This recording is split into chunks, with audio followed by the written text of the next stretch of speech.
Salut tout le monde, je suis Maya Mazorat, journaliste, experte en questions de genre et de sexualité. On va passer les 45 prochaines minutes ensemble pour parler de sujets vraiment tabous, vraiment intimes, le genre de choses dont vous n'osez parler à personne. Et peut-être vous googlez tout ça à 1h du matin, toute seule sous votre couette.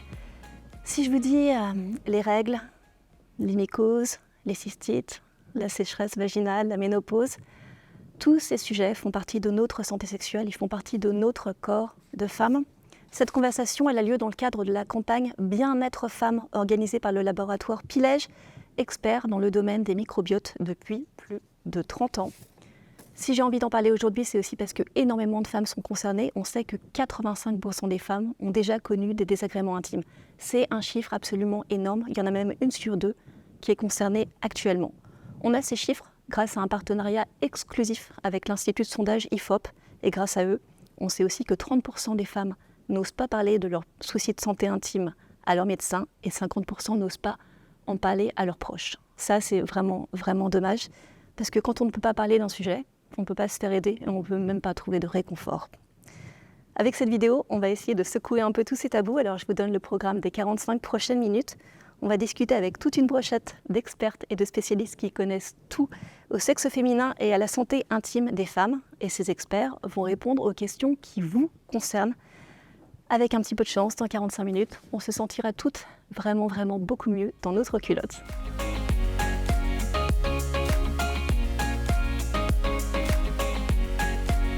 Je vais maintenant vous présenter mes 3 premières invitées. Il y a d'abord Muriel Salles, historienne, maîtresse de conférences et spécialiste des questions liées au genre.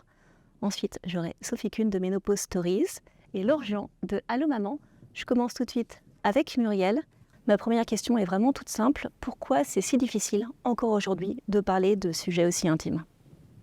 Parce que c'est des sujets qui sont historiquement, mais encore aujourd'hui, des sujets tabous, des sujets impurs. Il y a longtemps eu un discours très dépréciatif qui était lié aux religieux ou culturel. Et puis aujourd'hui, on a beaucoup intégré l'idée que, par exemple, que les règles, c'était un sujet dont il fallait avoir honte. Et ça, c'est vraiment intéressant parce qu'on pourrait se dire, aujourd'hui, la société, elle est laïque. Comment ça se fait que vraiment, sur le corps des femmes et sur la santé intime des femmes, on soit toujours finalement aussi démunis ? Alors d'abord, effectivement, la société, elle est laïque, mais typiquement, les règles, ça reste, par exemple, un sujet difficile à aborder, on va dire, publiquement. Il y a une polémique toute récente, là. Il y a la biathlète Emma Pallant-Brown qui a publié une photo d'elle au cours. Elle est en train de courir et elle a ses règles. Et donc, elle continue de courir avec un slip qui est taché, et ça a suscité un déferlement de réactions négatives sur les réseaux sociaux. Donc, où on voit bien qu'encore aujourd'hui, donner à voir un corps féminin qui saigne, on a le droit de transpirer, on a le droit de saigner du nez, mais on n'a pas le droit d'avoir ses règles sur un terrain sportif, par exemple. C'est vrai que ce silence, il est vraiment incroyable. Tout à l'heure, je donnais des chiffres de l'IFOP, je voudrais en donner encore quelques autres. 1/3 des femmes en âge d'avoir des règles ont des règles douloureuses. La moitié des femmes ont déjà souffert d'infections urinaires et de mycoses vaginales. Comment ça se fait qu'aujourd'hui, on a des chiffres alors qu'il y a encore vraiment 20 ou 30 ans, on ne les avait pas du tout ? Alors, effectivement, aujourd'hui, on a des chiffres et c'est précieux. Ça, je crois que c'est important de le dire. Parce que moi je suis spécialiste du 19e siècle, pour ce qui est de la santé intime des femmes au 19e, on documente beaucoup d'autres choses par la statistique médicale, mais la santé intime des femmes, on ne la documente pas. Et il y a toute une politique de la donnée chiffrée qui est intéressante à regarder, parce que ça dit bien ce qui compte et puis ce qui ne compte pas. Voilà. Et ce qu'on ne compte pas, ça ne compte pas comme sujet problématique et dont on s'emparerait. Alors après, pourquoi est-ce qu'on a aujourd'hui des chiffres et qu'on ne les avait pas par le passé ? Parce que les femmes ne déclarent pas ces inconforts par pudeur, par honte, parce que ça intéresse assez peu le corps médical aussi. Il y a beaucoup l'idée, en tout cas moi c'est ce que je repère dans mes travaux, qu'un corps de femme ça dysfonctionne de toute façon. Donc pourquoi aller rapporter quelque chose qui, somme toute, doit faire partie de la vie ? Les douleurs de règles, ça fait partie de la vie, donc on n'en parle pas, et à partir de là, ça échappe complètement à la statistique. Et pourtant, ces douleurs, par exemple, elles ont un impact considérable sur nos vies. Bien sûr, et pourtant, elles ont un impact considérable aujourd'hui, et on peut aisément faire l'hypothèse que c'était déjà le cas par le passé, mais pour le dire peut-être de manière un peu, rebrousse-poil, ça présente un intérêt en fait pendant un certain temps dans l'histoire que les femmes souffrent et que les femmes souffrent aussi en silence, parce qu'il y a tout un discours, moi je travaille sur le 19e siècle, il y a tout un discours qui est très dépréciatif vis-à-vis du corps des femmes. Il y a tout un discours qui consiste à dire qu'une femme qui va bien, c'est une femme qui va mal. Moi, je le dis un peu comme ça. Michelet disait que les femmes étaient d'éternelles malades. Et en fait, si on y réfléchit, c'est un discours qui est redoutablement efficace pour justifier une position sociale et politique subalterne. Et aujourd'hui, évidemment, comme la place des femmes dans la société, elle est tout à fait différente, le fait qu'elles soient invalidées par leur corps régulièrement, ça devient un problème parce que les femmes travaillent, parce que évidemment, elles ne font pas que travailler. D'ailleurs, elles ont des activités personnelles, de loisirs. Et donc, ce qui était accepté autrefois, voire ce qui servait à justifier, encore une fois, que les femmes soient, on va dire les choses rapidement, dominées, aujourd'hui, ça tombe plus sous le sens. Et donc, on s'y intéresse vraiment. Justement, là, vous avez mentionné le travail. Qu'est-ce que ça veut dire dans le domaine professionnel, par exemple, pour une femme, d'avoir parfois des petits désagréments, mais parfois aussi des gros désagréments ?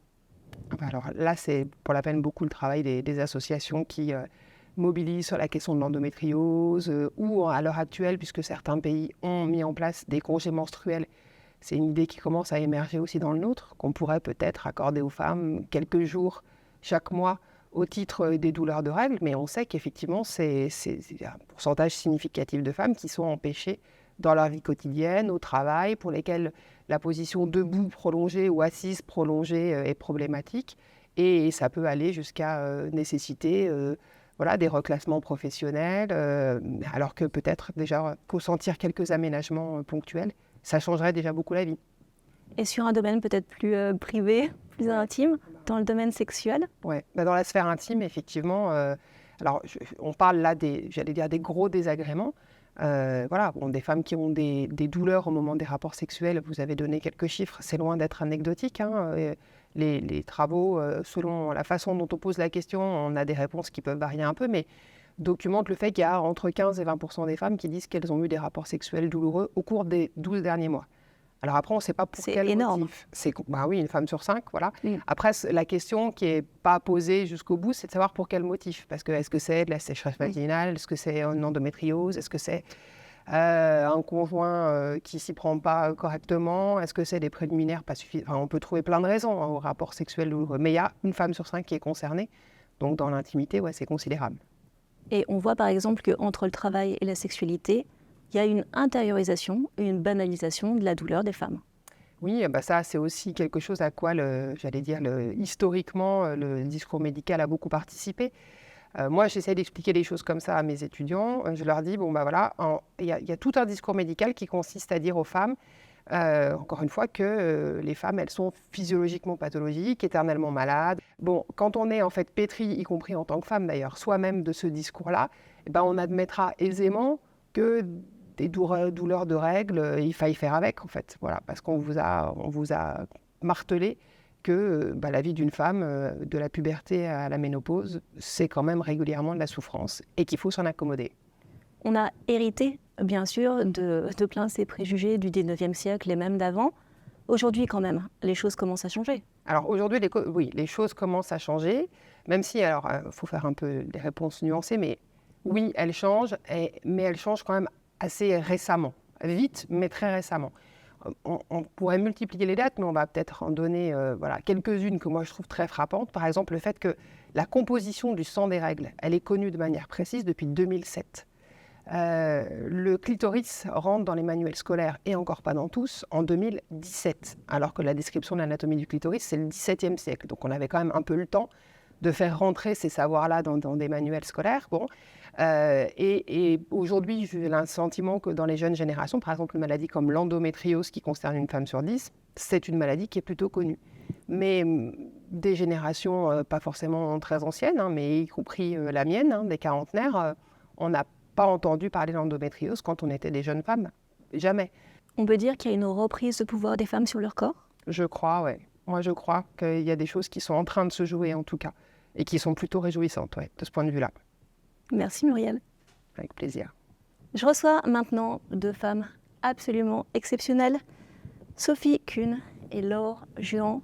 Et en fait, alors vous, ce que vous avez fait, c'est vraiment intéressant, c'est que vous allez faire le lien entre les personnes qui nous regardent et les experts qui vont pouvoir répondre à leurs questions. Je vous laisse peut-être d'abord présenter vos communautés. Sophie, tu veux commencer ? Oui, tout à fait. Donc moi, je m'appelle Sophie Kuhn, j'ai 54 ans, j'ai un compte Instagram qui s'appelle Ménopause Stories, donc je ne parle que de ménopause, voire je parle de la période avant, préménopause, périménopause, ménopause. J'ai une communauté joyeuse, hyper active, bienveillante et sur laquelle nous abordons vraiment tous les sujets. Mon prisme étant véritablement d'apporter justement ce regard intime, ce rapport intime pour que l'on puisse se réapproprier ce moment de vie. C'est rare d'entendre parler de joie et de ménopause dans la même phrase. Eh bien, nous sommes en fait assez... Bon, il y a évidemment beaucoup de peur et d'angoisse, mais c'est vraiment un cocon et comme on est toutes bienveillantes les unes avec les autres, il y a de la joie à se retrouver, je dirais. Et toi, là ?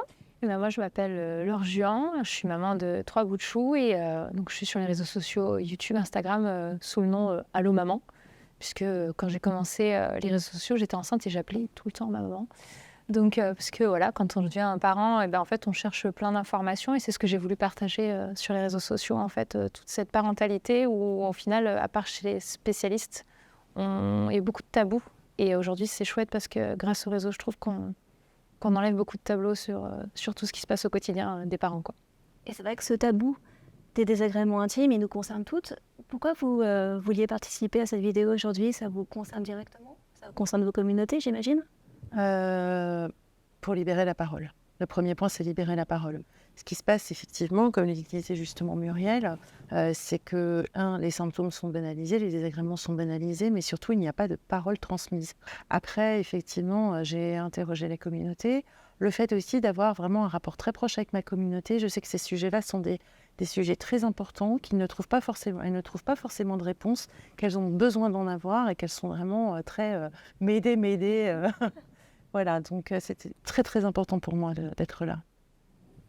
Alors moi, c'est le côté pour enlever un petit peu tous ces tabous, parce que du coup, dans la continuité, qu'on devient parent ou avant, en fait, on a toutes ces difficultés-là qu'on rencontre en tant que parent. Et quand j'ai pu interroger ma communauté, c'est vrai qu'ils étaient hyper contents qu'on puisse porter leurs paroles et leurs problèmes qu'ils peuvent rencontrer, se dire, chouette, j'ai peut-être pas moi l'occasion de le faire ou d'oser le faire directement. Et là, ça va me donner peut-être des réponses que j'ai pas.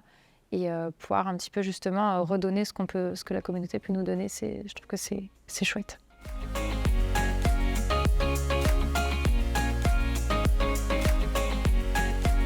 Je vais maintenant accueillir tous nos experts et expertes. Il y en a 4 qui vont répondre aux questions de vos témoins, Sophie et Laure. C'est vrai que tout est toujours beaucoup plus simple quand on pose la question aux bonnes personnes. Nous avons donc avec nous le docteur Jean-Marc Popot, vous êtes infectiologue. C'est bien ça ? Infectiologue et andrologue. Très bien. On a aussi le docteur Michel Mouly, qui est gynécologue, cancérologue et chirurgien. On a aussi Stéphanie Marie, vous êtes pharmacienne. Oui, c'est ça. C'est ça. Et enfin, on a le docteur Marie-André Oquier, vous êtes médecin généraliste. Et avant de nous lancer dans les questions-réponses, moi j'avais un petit peu peur que certains mots ne soient pas forcément compréhensibles par tout le monde. Donc on va faire un tout petit point vocabulaire et on commence par vous, monsieur Bobot. C'est quoi une cystite ? Alors, une cystite, c'est une inflammation de la vessie qui, dans la majorité des cas, est d'origine infectieuse. Et c'est un problème très courant, puisqu'en France, il y a une cystite toutes les 30 secondes, 850 000 cas de cystite par an. Donc, c'est un vrai problème de santé publique, d'autant plus que beaucoup de femmes enchaînent les cystites les unes après les autres, et c'est une vraie perte de qualité de vie. On va en parler tout à l'heure. Stéphanie Marie, c'est quoi une mycose ? Une mycose est liée à un dérèglement de la flore vaginale, donc ce qui va entraîner le déséquilibre au niveau d'un champignon qu'on appelle le Candida albicans, qui est normalement présent au niveau du vagin. Et donc là, avec ce déséquilibre, ça va entraîner des désagréments type démangeaison, par exemple, et perte inhabituelle. D'accord. Docteur Mouly, c'est quoi la ménopause ? La ménopause, c'est l'arrêt de fonctionnement des ovaires et de fabrication des œstrogènes, qui est l'hormone de la femme. Ça survient en général entre 45 et 55 ans, et en moyenne, c'est 51 ans. Et il faut savoir quand même que ces 12 millions de femmes qui sont ménopausées, à peine 5% sont traitées, c'est-à-dire à peine 500 000, et chaque année, à partir de la ménopause, il y a 450 000 nouvelles femmes qui arrivent sur le marché de la ménopause. Donc c'est aussi un péril sanitaire, c'est une cause nationale. Et je finis le point vocabulaire avec vous, docteur Oquier. Qu'est-ce que c'est que l'endométriose ? Alors l'endomètre, c'est le tissu qui vient tapisser la muqueuse utérine. C'est un tissu qui a la particularité de se gonfler en deuxième partie de cycle et qui va créer ce qu'on appelle les règles. Ce tissu, en fait, on peut aller le retrouver à d'autres endroits où il n'avait rien à faire, par exemple dans les ovaires, dans le rectum, finalement un peu partout dans le corps. Il va donc créer des douleurs en deuxième partie de cycle. C'est une pathologie qui est beaucoup mieux détectée, qui correspond à peu près à 10% de la population dans les femmes qui sont en période d'activité génitale et jusqu'à 40% de femmes qui ont des douleurs pelviennes chroniques. Tout de suite aux questions des internautes. Alors la première qu'on a, elle nous est envoyée par Asia. Elle nous dit qu'elle a des règles extrêmement douloureuses depuis ses 8 ans. Aucun diagnostic, elle angoisse pour sa future vie sexuelle et pour l'instant, elle n'en a pas encore. Comment est-ce qu'on l'aide? Est-ce qu'on commence justement peut-être par vous, Dr Roquet? Alors, effectivement, si vous abordez un des premiers problèmes fréquents, c'est j'ai mal pendant les règles. Et pendant très longtemps, on a dit oui, c'est normal, vous êtes une femme, vous avez mal pendant les règles.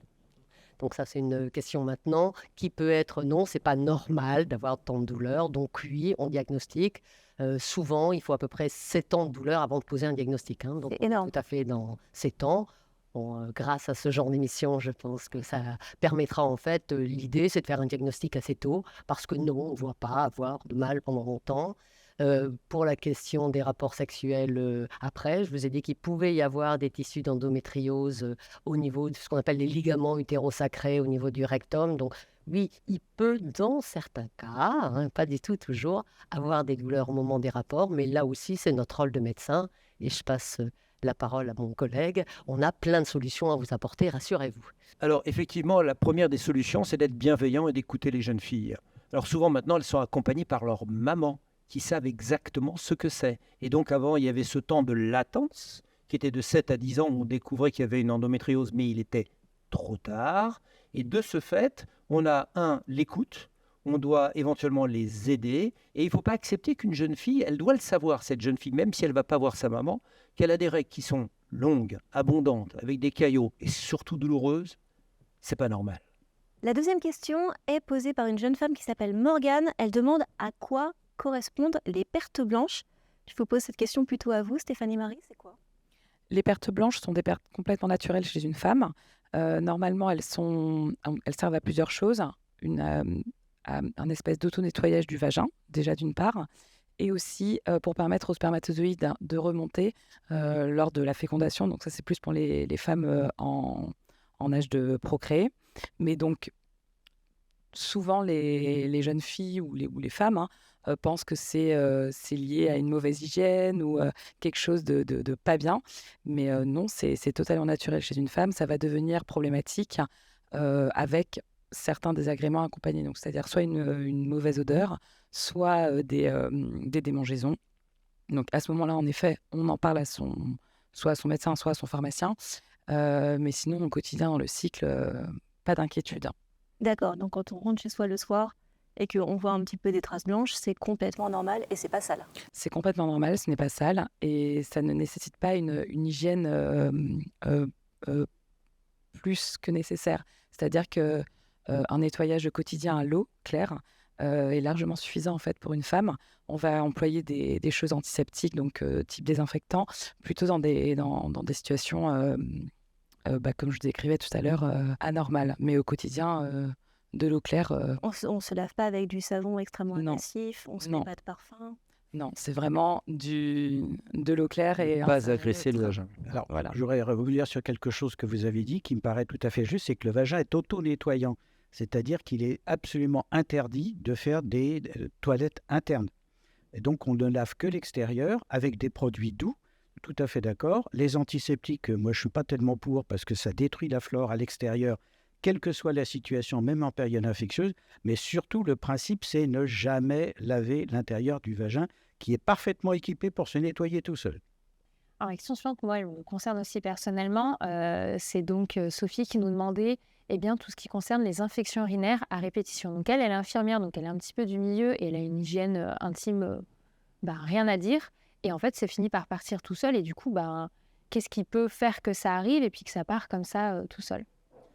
Le problème des cystites récidivantes, on en parlait déjà, c'est quelque chose qui est malheureusement extrêmement fréquent Et j'ai coutume de dire qu'il ne faut pas considérer qu'une femme se résume à un organe ou à une fonction. Il ne faut pas se focaliser sur la vessie. Une femme qui fait des infections urinaires à répétition, bien sûr qu'il faut faire une exploration complète, hein. Il faut examiner, éventuellement faire un scanner pour vérifier s'il n'y a pas de problème, surtout quand ça récidive très très souvent.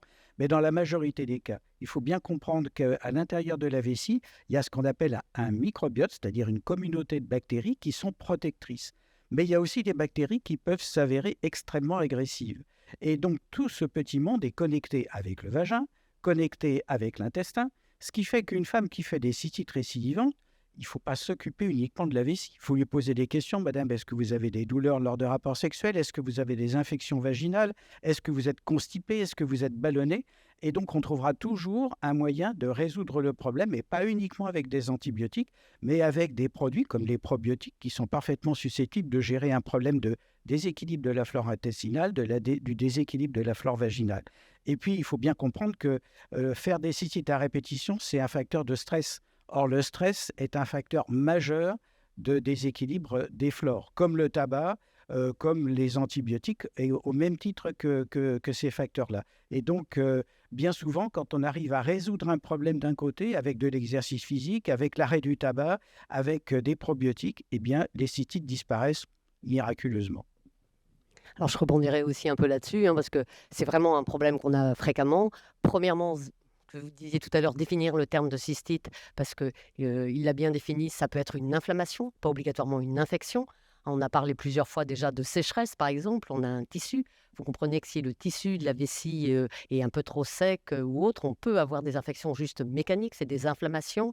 Moi, je demande toujours est-ce qu'elles aient eu un bilan et de vérifier qu'il y a un germe, parce qu'on voit énormément de personnes qui arrivent en disant j'ai des cystites à répétition, elles mangent énormément d'antibiotiques, ce n'était pas une infection. Sauf que, on va retomber sur le même problème, l'antibiotique va perturber le microbiote et la perturbation du microbiote peut réentraîner des mycoses ou des cystites à répétition. Alors, on commence chez les jeunes filles. À l'école, on va souvent faire pipi quand elles arrivent et on fait pipi le soir. Donc elles ont une vessie qui est distendue et normalement on doit les faire pipi avant l'envie. L'envie, c'est trop tard. La vessie est un muscle qu'on doit contracter volontairement toutes les 2 heures, 2 heures et demie. Et si vous le laissez, l'envie, c'est la vessie qui est trop pleine. Et quand elle est trop pleine, pour la vider, c'est plus difficile. Et après, il n'y a pas très longtemps, j'ai beaucoup de jeunes filles et jeunes femmes, et des femmes même un peu plus âgées qui viennent me voir pour les cystites après l'amour. Elles ont tout essayé. Rien ne marche. Et quand vous les examinez, vous avez une petite anomalie anatomique qui est ce qu'on appelle la bride entre l'urètre et l'hymen. Et parce que l'urètre est à chaque fois au cours du rapport, le méa rentre dans le vagin, quelle que soit la position. Et quand vous coupez ces 2 petits brides, ils restent comme ça, regardant la ligne bleue des Vosges. Et là, vous réduisez d'au moins 80%. C'est ce que je dis, hein. Je suis honnête, je n'ai pas dit 100%, mais je leur dis souvent c'est 100%. Mais je leur dis, madame, vous aurez au moins 80%. C'est une toute petite intervention qui se fait en ambulatoire. Voilà, moi, la dernière chose sur laquelle j'insisterai, parce que je pense important, notamment pour les mères qui ont des enfants, on n'attrape pas d'une infection urinaire ou une mycose. Non, mais c'est important de le répéter parce qu'on s'est mis sur des toilettes publiques. Par contre, le fait de ne pas aller aux toilettes quand on a envie va être générateur de troubles. Très bien. Pour une femme, s'asseoir, décontracter pour uriner. Plus on est contracté, moins on vide bien sa vessie. Et plus on a de chance d'avoir de l'urine qui stagne dans la vessie et de faire une infection. Donc, on prend son temps pour uriner, on souffle, on respire et on fait ça décontracté. On passe à la question de Vanessa. Elle fait des mycoses à répétition. Comment faire quand le souci se reproduit ? D'abord, il faut être sûr que c'est bien une mycose, parce qu'il y a beaucoup de femmes qui disent qu'elles ont des mycoses, alors qu'en fait, elles ont autre chose. Il y a plein de maladies dermatologiques beaucoup plus fréquentes qu'on imagine, qui donnent des démangeaisons, qui donnent des brûlures. Donc, une femme qui arrive avec une mycose, il faut déjà vérifier que c'est bien une mycose. Mais avec un certain nombre de questions, est-ce que vous avez des pertes ? Il n'y a pas de mycose sans perte. Les démangeaisons, est-ce qu'elles sont plutôt externes ? Est-ce qu'elles arrivent à certaines périodes du cycle ? Avec des questions très simples, on arrive grosso modo à définir à peu près si c'est vraiment une mycose ou pas, indépendamment de l'examen clinique qui sera le juge de paix, bien sûr. La mycose, c'est une baisse de l'immunité, c'est une baisse de défense. Et donc, quand vous avez des mycoses après les antibiotiques, prévenez votre médecin traitant, dites-lui je fais des mycoses. Ou alors quand vous avez des pathologies, on doit le savoir, qui provoquent cette baisse d'immunité, bah oui, la mycose, elle peut être à la fois vaginale, buccale, enfin, elle peut être partout. D'accord? Donc, c'est effectivement et authentifier vraiment que ça soit une mycose. Et ensuite, on fait quoi une fois que c'est authentifié? Une fois qu'on a authentifié la mycose, on va la traiter par un antifongique donc adapté. Et par la suite, ce serait bien de rééquilibrer en fait dans ce qu'on appelle le microbiote, redonner des bonnes bactéries au microbiote, donc qui va passer par le digestif, puis le vaginal. Donc en fait, on prend des comprimés par voie orale pour aller traiter après le vaginal. Parfois, c'est pas très bien compris, mais il y a ce qu'on appelle une délocalisation des bonnes bactéries au niveau de l'intestin dans la partie vaginale. Donc c'est normal, voilà, qui vont redescendre en gros pour être simple. Et donc c'est normal qu'on vous donne des probiotiques par voie orale pour aller traiter ce niveau-là, pour rééquilibrer cette flore qui peut être déséquilibrée et faire des mycoses. La prochaine question va être posée par une personne de ta communauté, Sophie. Tout à fait. Alors, Anna nous dit qu'elle a eu des problèmes de sécheresse vaginale au moment de l'accouchement, en post-accouchement, et que ces problèmes reviennent au moment de la périménopause. Que peut-on lui conseiller? La sécheresse vaginale, on peut la traiter en voie locale par des crèmes qui vont réhydrater en fait au niveau du vagin, type à l'acide hyaluronique. Donc il y a des spécialités qui existent dans le commerce, mais c'est souvent ce type de crème qu'on utilise. Après, il y a aussi grâce aux plantes, on peut utiliser la bourrache notamment pour hydrater en interne. Les omégas aussi, qui vont avoir d'autres actions, mais qui vont hydrater en interne. Donc, il y a une voie locale et une voie interne. Et le lubrifiant, tout simplement. Qu'est-ce qu'on en Non, fait? le lubrifiant, il faut se méfier des lubrifiants. D'abord parce que les lubrifiants, ça a une action très courte. Ça dure quelques minutes. C'est des produits qui peuvent être irritants. Il faut des produits hydratants. Et pour ça, je suis complètement d'accord. L'acide hyaluronique, c'est le meilleur. Mais n'oublions pas aussi la toilette externe. Parce que les femmes se plaignent de sécheresse vaginale, mais elles oublient de dire qu'à l'extérieur aussi, elles sont sèches. Et donc, moi, j'insiste beaucoup sur l'hygiène intime. L'hygiène intime qui est une hygiène qui doit être respectueuse de l'hydratation naturelle. C'est une zone la plus fragile qui existe au niveau de l'hydratation, la vulve. Et donc, il faut utiliser des produits qui soient hydratants. Il y a des produits dermatologiques qui sont spécifiques ou des produits gynécologiques pour ça. Jamais de toilette interne, mais si on traite l'intérieur et qu'on ne traite pas l'extérieur, on aura quand même des expériences désagréables lors des rapports sexuels. Donc, il faut faciliter l'accès à une hygiène intime qui soit bien comprise. Question suivante, une question de Louise. Elle a des infections, elle a des mycoses. Elle demande si c'est parce qu'elle est sale ou parce que son partenaire est sale. Alors, la mycose n'est pas sexuellement transmissible. Donc, les partenaires, pour une fois que les hommes n'y sont pour rien, on va leur laisser quitus. Donc, ça n'a rien à voir avec la propreté, si ce n'est avec l'excès d'hygiène. Il y a beaucoup de femmes qui déclenchent elles-mêmes leurs infections parce qu'elles ont peur de l'infection. Elles se lavent trop avec des produits qui sont totalement inadaptés. Et donc, il faut là aussi refaire un petit discours en disant comment on doit, entre guillemets, entretenir cette zone qui est une zone fragile. Ce n'est pas une question de saleté et ce n'est pas une question de rapport sexuel. Même si certaines infections, on ne va pas rentrer dans des détails comme la vaginose bactérienne, survient essentiellement après les rapports sexuels, ce n'est pas l'homme qui transmet, c'est simplement que l'irritation du rapport sexuel va augmenter le déséquilibre de la flore vaginale. Donc les messieurs n'y sont pour rien. Très bien, parfait. Une autre jeune femme qui a besoin d'être rassurée, elle s'appelle Clémence, elle demande si on peut tomber enceinte malgré des petits désagréments intimes. Lesquels, en fait, dans tout ce qu'on a abordé, peuvent rendre infertile?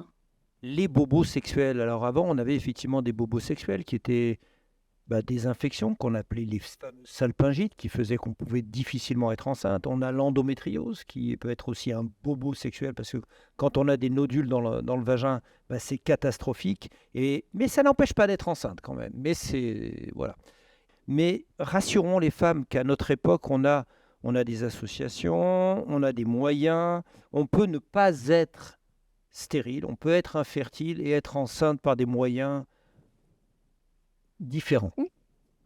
Oui, et c'est vraiment bien de le rappeler, effectivement.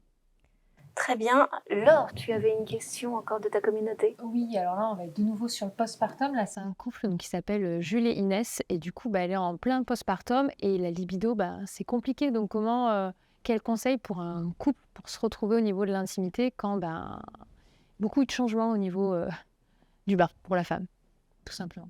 Il faut reprendre une sexualité avec d'autres moyens qui vont rapprocher l'homme et la femme. Et effectivement, en commençant soft, sans pénétration, on peut parfaitement arriver à terme à retrouver une sexualité plus épanouie. Donc, il ne faut rien brusquer, ni pour l'homme, ni pour la femme, mais il faut que chacun fasse un pas l'un vers l'autre. Moi, j'ai une dernière question. La ménopause, finalement, qu'est-ce que c'est? Qu'est-ce qui arrive à ce moment-là? Alors, Sophie, la ménopause, rassurons-nous, ce n'est pas une maladie. Mais c'est un état de la femme qui fait, comme je le disais au départ, qui est l'arrêt de fonctionnement des ovaires. Donc il peut être soit naturel, soit provoqué par un acte chirurgical ou une maladie. Il y a des maladies. Donc ensuite, elle arrive entre 45 et 55 ans avec un âge de 51 ans.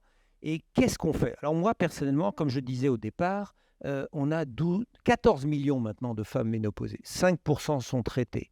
Et il faut savoir que, alors on peut, si la femme a eu une vie homéopathique, naturopathique, c'est-à-dire si elle a une culture de tout cela, on parlait de l'hygiène de vie, on parlait des aliments, on parlait de ne pas fumer, de ne pas sucrer, elle peut passer ça comme une lettre à la poste, avec quelques petites aides. Mais globalement, 80% des femmes, théoriquement, ont besoin d'avoir un traitement hormonal de la ménopause pour éviter la survenue, et là c'est le cancérologue qui parle, la survenue de pathologies qui vont nécessiter des traitements qui là sont néfastes pour l'organisme.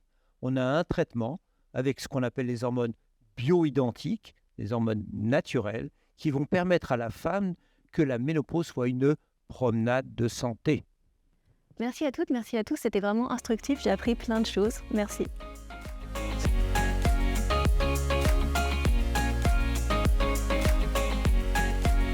On vient d'avoir plein de réponses à nos questions concernant nos petits désagréments intimes, mais je trouve que c'est vraiment important qu'on parle ensemble de toutes les conséquences que ça peut avoir sur notre quotidien.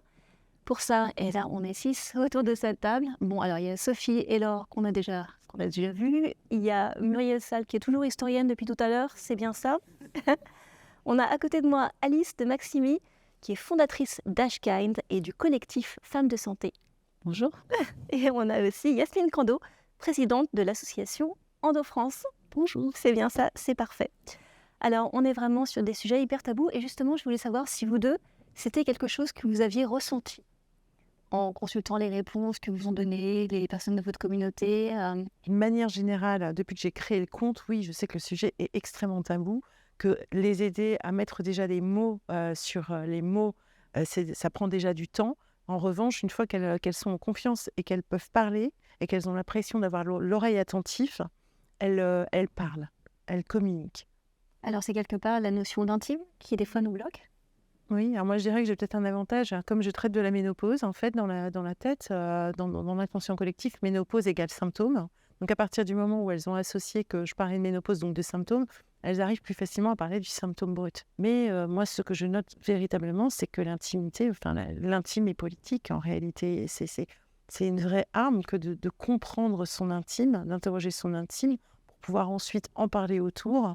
Et c'est la seule façon que l'on puisse peut-être avoir pour pouvoir s'emparer des sujets. Là, tu as dit un truc hyper important, c'est que l'intime est politique. J'ai forcément envie de me tourner vers l'historienne. Depuis combien de temps l'intime est politique? Le privé est politique, ça c'est ce que disaient les féministes qu'on dit de la deuxième vague. Donc c'est un des mots d'ordre du féminisme des années 70, qui est celui qui voit la légalisation de la contraception, la légalisation de l'IVG. Voilà, c'est pas tout à fait l'intime, mais c'est le privé et politique. Aujourd'hui, la transmission a changé, mais nos imaginaires aussi ont changé autour du corps des femmes, par exemple. Par exemple, le tabou des règles, qu'on a évoqué déjà un peu largement. Bon, bah voilà, le fait que les règles soient devenues rouges dans les publicités, c'est 2015, 2016, je crois. Donc voilà, bah là, ça dit un peu la permanence historique. Mais il y a d'autres aspects, par exemple, un discours très dépréciatif sur le corps des femmes qui date du 19e siècle, dont on est encore un peu héritier à certains égards. Je disais tout à l'heure, cette idée que les femmes sont d'éternelles malades, ça pose une problématique particulière qui est que quand on en discute avec des médecins, ils disent « Ah oui, c'est vrai que je n'avais pas vu les choses comme ça ». Ça pose ce problème particulier qui est que pour les femmes, tracer la limite entre le normal et le pathologique, c'est pas simple. Et puisqu'on va parler d'endométriose, une des hypothèses qu'on peut faire pour comprendre pourquoi l'errance diagnostique, mais pas seulement, pourquoi une maladie qui est décrite de manière extrêmement détaillée dès la fin du 19e siècle, puisque la première description, c'est 1860 pour l'endométriose, Et l'inscription au plan de santé, c'est le début des années 2010, 2016, 2016, je crois. Pourquoi il y a un tel délai? Parce que l'endométriose, c'est typiquement une de ces maladies qui questionne la limite entre le normal et le pathologique. Quand on vous a dit c'est normal d'avoir des douleurs de règles, quand est-ce que les douleurs normales sont anormales? Quand est-ce que la douleur normale devient pathologique? C'est compliqué de poser un diagnostic, donc on erre de professionnel de santé en professionnel de santé. Alors, je me tourne évidemment dans ce cas-là vers Yasmine. Est-ce que vous pouvez présenter un peu votre travail? Alors, je préside l'association Endo-France, qui est une association qui est animée par 120 bénévoles répartis sur toute la France. Nous sommes soutenus par plus de 2800 adhérents. Et cette association a 3 missions importantes: soutenir, informer, agir. On va soutenir les personnes atteintes d'endométriose et leur entourage. On va informer le public sur la maladie et agir avec les professionnels de santé et les pouvoirs publics pour améliorer le parcours de soins. Voilà un peu les missions d'Endo-France. Dans le sondage qu'on a commandé pour faire cette émission, on s'est rendu compte qu'auprès des femmes concernées par les désagréments intimes, l'endométriose, les problèmes liés à la ménopause et les règles douloureuses représentent les désagréments intimes les plus intenses, c'est-à-dire ceux qui provoquent le plus de douleur, le plus de gêne. Et pourtant, ouais. C'est vrai que l'endométriose, c'est au-delà du désagrément, puisque dans 70% des cas, ce sont vraiment des douleurs invalidantes dans le quotidien qui empêchent les plus jeunes d'aller à l'école, qui empêchent les femmes d'aller travailler. Donc, on est vraiment sur une pathologie malheureusement invisible, mais qui a des conséquences très visibles. Voilà. Et pourtant, ça explique un petit peu le délai de diagnostic, c'est que les femmes ne sont pas entendues dans leur douleur. On a trop longtemps banalisé ce symptôme, considéré comme normal. Moi-même, j'ai entendu dire « mais c'est normal, ça passera plus tard ». Mais c'est jamais passé. Voilà. Et il y avait aussi un autre problème majeur, c'est le manque de formation des professionnels, des médecins, des radiologues qui ne savaient pas détecter l'endométriose. L'endométriose n'a été inscrite dans les cours de médecine de second cycle qu'en 2020. Le premier frein aux soins et à la prévention, c'est l'argent. Et on sait aussi que la population la plus précaire en France, ce sont les femmes. Donc, un des vrais freins tout le temps à cette prise en charge, c'est vraiment l'argent, la catégorie socio-professionnelle. C'est vraiment le premier frein. Et le deuxième frein qui a été identifié, c'est la charge mentale. Alors, la charge mentale, c'est pas une maladie mentale, ça n'a rien à voir, parce que les gens me disent c'est quoi la différence? Ça n'a rien à voir. La charge mentale, c'est le fait que les tâches quotidiennes pèsent et impactent aussi l'ensemble de notre vie, et c'est la vérité. Et cette charge mentale, on s'est rendu compte qu'en fait, elle était le deuxième frein à l'accès aux soins et à la prévention. Or, il y a 5 ans, la charge mentale n'existait pas, voire était décriée. Maintenant, on sait qu'elle est réelle. Et maintenant, on peut s'atteler un peu à la prendre en compte dans tous les dispositifs de santé publique et de prévention. Et donc, c'est exactement ce qu'on a fait, nous, les femmes de santé. On a fait un atelier pour trouver des solutions qui permettent d'aller vers des actions qui font que la charge mentale n'est plus un frein à sa santé. La santé, elle est pensée seulement pour les hommes ou pas pour les femmes du tout? C'est-à-dire qu'elle nous oublie? La santé, elle est historiquement, je ne suis pas du tout historienne, mais elle a été pensée par des hommes et une grande partie de la société a été pensée par des hommes depuis des centaines d'années. Et la santé n'a pas du tout échappé à ça. Et puis, il y a une autre notion dont il faut qu'on tienne compte, c'est qu'on a tous un biais genré inconscient. Vous, moi, tout le monde, les soignants et les non-soignants. Des stéréotypes sur des personnes, c'est ça? Exactement. On a été élevé dans une culture et le sexisme intégré, chez les femmes, il existe et il est réel. Le sexisme bienveillant, on en parlait tout à l'heure, et il est réel aussi. Ce sont des biais complètement inconscients qui ont fait que d'abord, on ne soignait pas de la même façon et on ne soigne toujours pas de la même façon les femmes et les hommes. Et ça, c'est comme ça. On n'écoute pas de la même façon, par exemple, sur la douleur, un homme et une femme. Il y a une étude américaine qui a montré que quand on est soignant et chirurgien, quand on opère une femme et qu'on est un homme, elle a plus de chances d'avoir un accident sur la table d'opération que quand on est un homme qui opère un homme. Donc, il y a un biais genré complètement inconscient qui existe. Donc, il va falloir qu'on se rende tous compte qu'on a un biais genré et le contrer. Et s'il n'y a pas une prise de conscience de ça, on ne progressera pas. Le deuxième volet, c'est qu'effectivement, on a pensé la santé par typologie.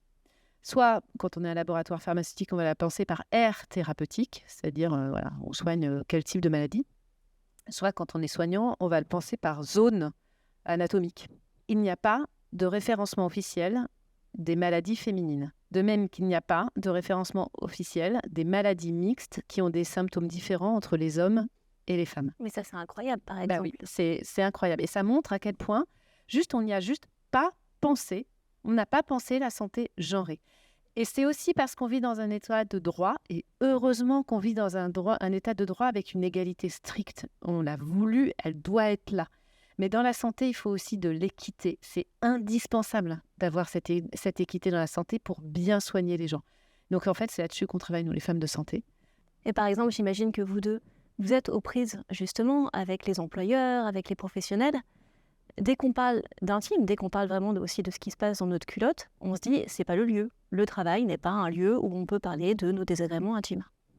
C'est très vrai. Heureusement, les choses sont en train de s'améliorer, de changer tout doucement.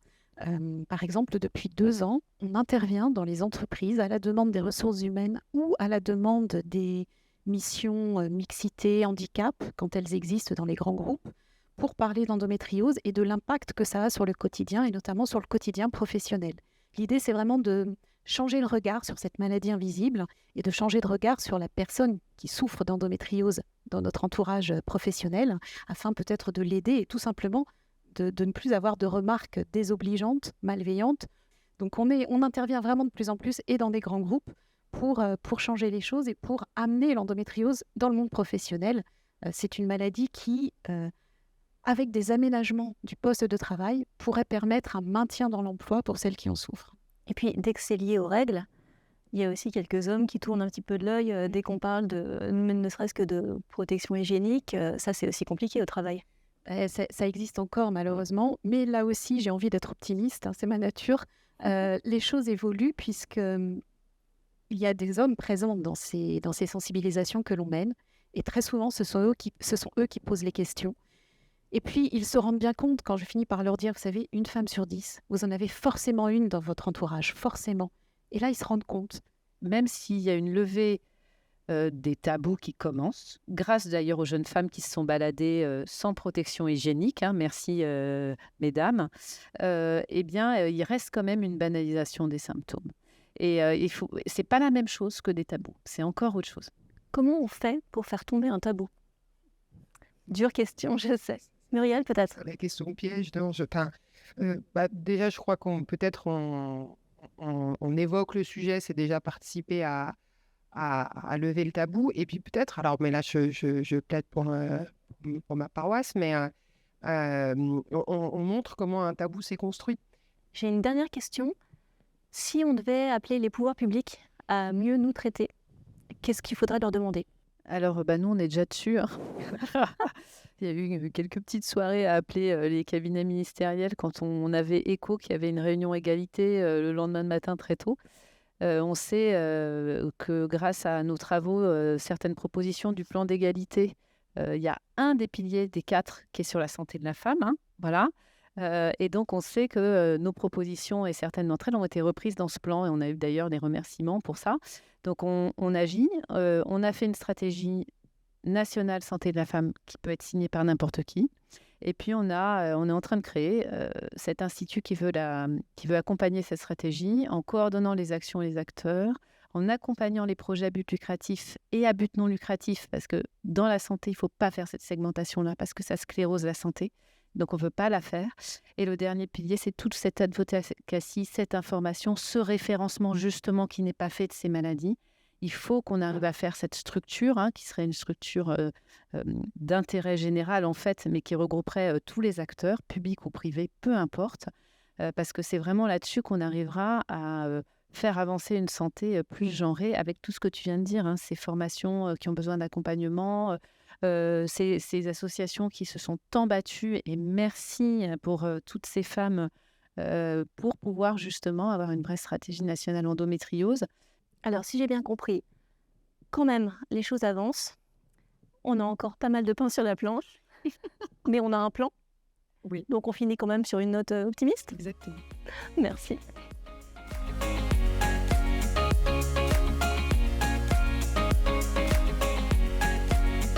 Je voudrais vraiment remercier toutes les personnes qui ont participé à cette émission. Le docteur Michel Mouly, gynécologue, chirurgien et cancérologue, il est l'auteur de ce livre, Ménopause, tout peut changer. Ensuite, on a aussi eu Stéphanie Marie, qui était pharmacienne. On a eu le docteur Marie-André Auquier, médecin généraliste, sophrologue, micronutritionniste, autrice des bactéries au secours de votre intestin. Et on avait aussi le docteur Jean-Marc Bobot, infectiologue, andrologue, co-auteur de Microbiote vaginal, la révolution rose. Et vous aussi, ici, vous avez des choses à nous partager. Myriel, vous commencez ? Alors oui, en 2017, avec Catherine Vidal, chez Belin, un livre qui s'intitule « Femmes et santé, encore une affaire d'homme » avec un point d'interrogation. Alors moi j'en ai deux. Tout d'abord, idées reçues sur l'endométriose qui a été co-rédigée avec des médecins et qui part des principales idées reçues que l'on peut avoir sur cette maladie, comme par exemple la grossesse guérit l'endométriose. Mais c'est traité en quelques pages. Et puis le deuxième, c'est l'endométriose de Clara. C'est un format BD qui s'adresse aux 15-25 ans, mais toutes les personnes de plus de 25 ans peuvent le lire et auront des informations sur l'endométriose. Il est basé sur des témoignages réels et raconte l'histoire de Clara, qui se plaint d'avoir mal au ventre, mais que personne n'écoute. Alice, comment on vous soutient ? En allant sur le site www.femmesdesanté.fr, femme avec un S et santé sans accent, et en signant la stratégie nationale santé de la femme. Plus on a de signataires, plus on est forte et puissante pour aller créer l'institut qui portera cette stratégie, parce qu'il nous faut de l'argent pour le faire, et donc ils nous font à la fois les pouvoirs publics et les grands comptes pour nous aider à construire la santé des femmes pour demain et pour maintenant. Exactement, on est forte, on est puissante, on signe. Sophie, qu'est-ce qu'on lit pour continuer à s'informer ? Alors, Ménopausée et libre, manifeste pour une ménopause réinventée, publié aux éditions Marabout. Et on me retrouve aussi sur le compte Instagram ménopause.stories. Eh bien moi, sur mes réseaux sociaux de manière générale, YouTube, Instagram, sous le nom Allo Maman. Ça marche, merci beaucoup. Merci à toutes. On s'est posé plein de questions, on a eu plein de réponses et moi j'ai retenu vraiment 5 points capitaux importants. Déjà, il faudrait faire retomber la honte et les tabous liés au corps des femmes. Souvent, les désagréments sont des choses complètement normales qui marquent les grandes étapes de la vie d'une femme.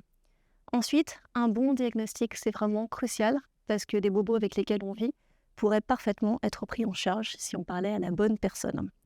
Ensuite, avoir confiance en son corps, se déculpabiliser, c'est vraiment important, notamment peut-être au niveau de l'hygiène intime, des fois. En faire moins, c'est aussi en faire mieux. Et puis, puisqu'on parle d'hygiène, attention à avoir une bonne hygiène générale. Pas trop de stress, une bonne nourriture, pas de tabac, pensez aussi bien sûr aux probiotiques. Et puis, pour la fin, ne pas oublier que le corps des femmes, le sexe des femmes, c'est aussi du plaisir, c'est aussi de la joie, c'est aussi de la santé sexuelle qui nous permettra d'avoir des merveilleux moments de couple, ou toute seule ou avec ses amis, que c'est de la joie. Voilà, je voulais terminer avec ça. Pour retrouver toutes les informations sur la santé des femmes, n'hésitez pas à vous abonner au compte Instagram Bien-être Femmes.